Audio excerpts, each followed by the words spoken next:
The biggest topic of conversation the world over in boardrooms, in offices, in governments is Donald Trump's reciprocal tariffs and the impact this has on the US economy, on global growth, and for a country like India, the impact this has on the India economic growth story and on Indian exports. And most importantly, what happens from here, what follows what Trump calls Liberation Day.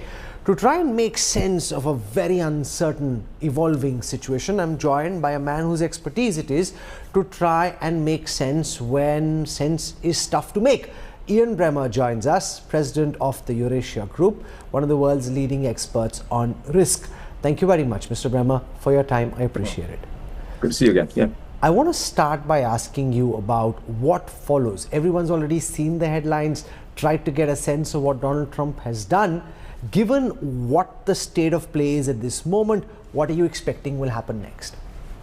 Well, the immediate response came from China, and maybe not such a surprise. It's the most adversarial of countries towards the U.S. that received a significant tariff, at least among the major economies in the world. They've got a government that feels very capable of playing long-term against the United States, and Xi Jinping has no immediate plans for a meeting with Trump, and vice versa.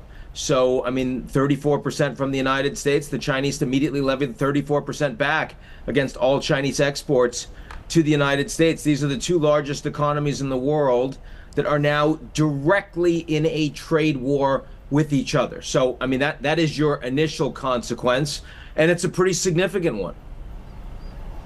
Let's spend some time talking about this growing trade rivalry between the United States and China.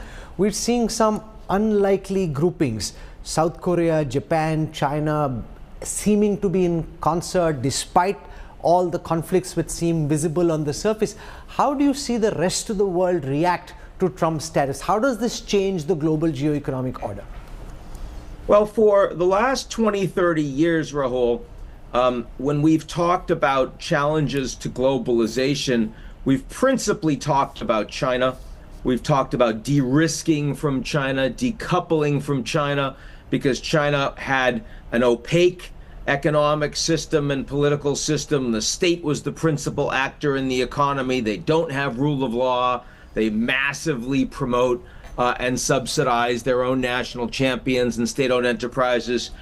In the last 48 hours, so many of the world leaders I've spoken to, so many of the corporate CEOs I've spoken to have talked about de-risking from the United States. In other words, that the US has a system that increasingly is incredibly opaque, incredibly volatile, incredibly state-driven. This is meant to be the biggest free market in the world. And increasingly, it is industrial policy. It is creating a tariff wall around the United States.